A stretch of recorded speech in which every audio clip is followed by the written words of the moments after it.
People say America has never defaulted on its debt. Well, first of all, that's not true. It's not a true statement. But the easiest, quietest, stealthiest way to default is inflation. It's like, hey, here's your $1 billion back. Good luck buying a loaf of bread because I've destroyed the value of the dollar. And so now 3%, we'll do it in, do the math, we'll do that in about 22 years. At 10%, you cut the value of the dollar in half in 7 years. By the way, that is what happened between 1977 and 1981.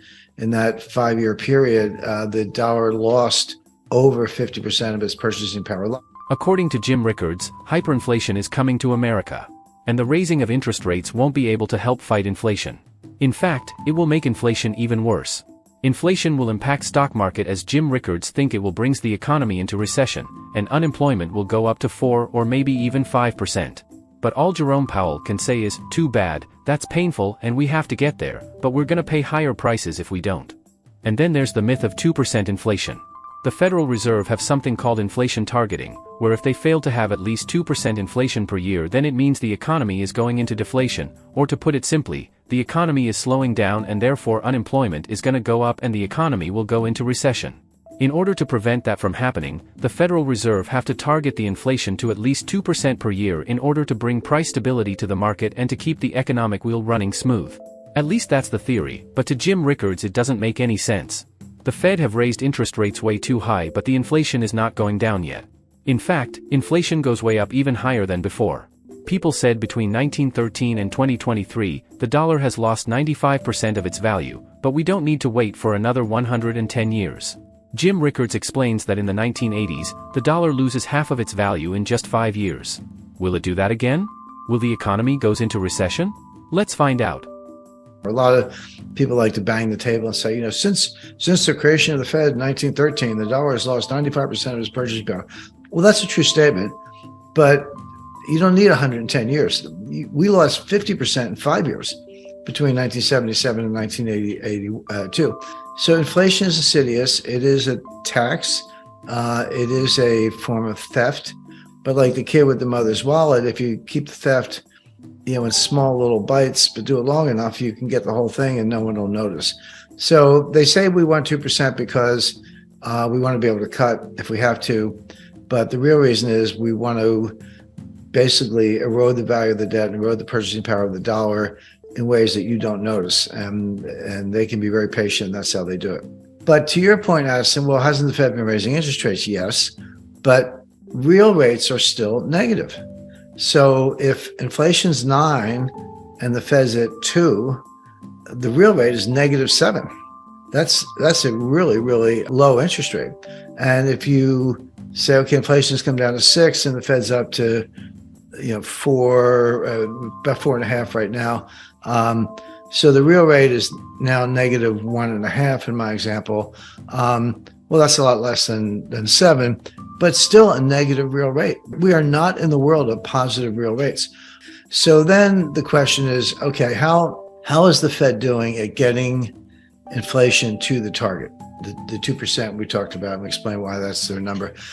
And this says a lot about what's going on in the stock market right now, because you go all the way back to August 26, 2022. That was Jay Powell's Jackson Hole speech. And he said, inflation's, he didn't use the word out of control, but he said inflation's way too high. We're going to bring it down to our 2% target. We know unemployment's going to go up.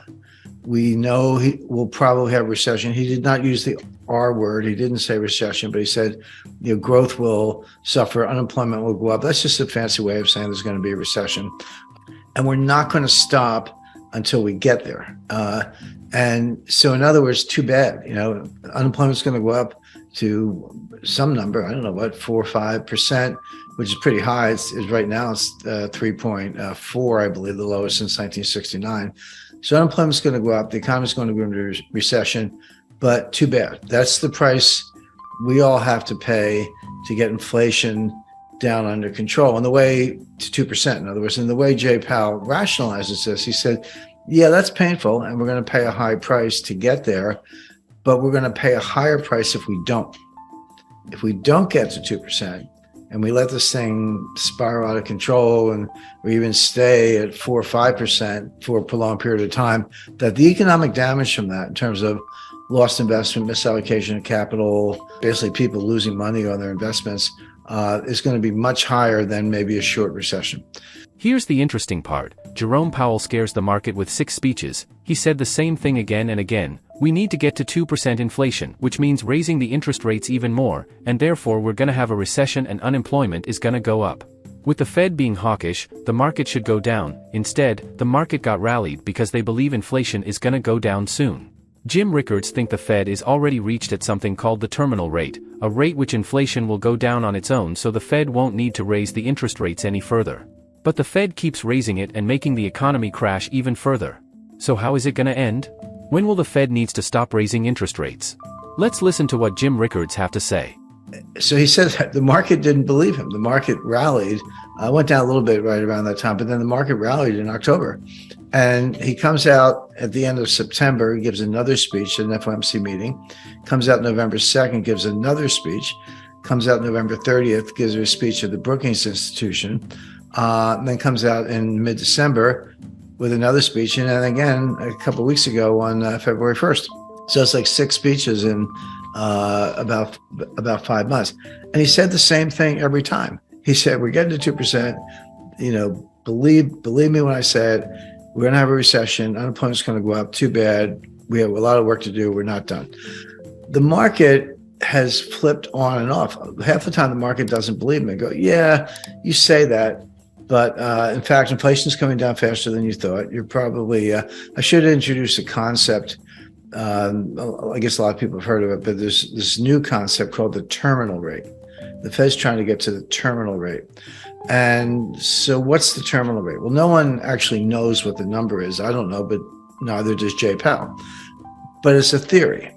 And the theory is, okay, the terminal rate is a rate set by the Fed that's high enough to bring inflation down without further rate hikes. We get to a level, and that level is high enough that inflation will come down on its own just by waiting without raising the rate again. And the conundrum, I hate to use that word, but it is a conundrum. The conundrum the Fed faces right now is they have been raising rates and inflation has been coming down. Those two things are true. But is inflation coming down because they're raising rates, in which case maybe you want to keep raising them, or are you already at the terminal rate? It's coming down on its own, and now the danger is you're going to go too far. And that's the debate with Wall Street. And so Wall Street is sort of leaning to the view, now you're probably already at the terminal rate. Inflation's coming down. You need to back off. You need to stop and probably pivot. This was the famous word for the last 6 months. The pivot means you're actually going to have to cut rates because you have gone too far and you're going to cause a pretty bad recession. And so the expectation as recently as December was that the Fed would pivot around March or April. They would raise in February, maybe March, but pretty quickly after that, they would cut rates. And if the Fed's cutting rates, buy stocks. It's typical Wall Street analysis. It always ends with buy stocks, particularly tech stocks. So, with the current high interest rates environment and reckless government spending, what should we do to protect our money from inflation? Should we buy stocks? And what stocks should we buy? The Fed said it will raise the interest rates even further, but the market thinks the opposite will happen. So who's right and wrong here? Let's hear what Jim Rickards think. Spoiler alert. This is not investment advice. But the Fed has been saying the opposite. So there's been this battle where Powell goes 1, 2, 3, 4, 5, 6 speeches, says the same thing. We're not stopping. And Wall Street says, oh, yes, you are. So buy stocks. Well, who's right?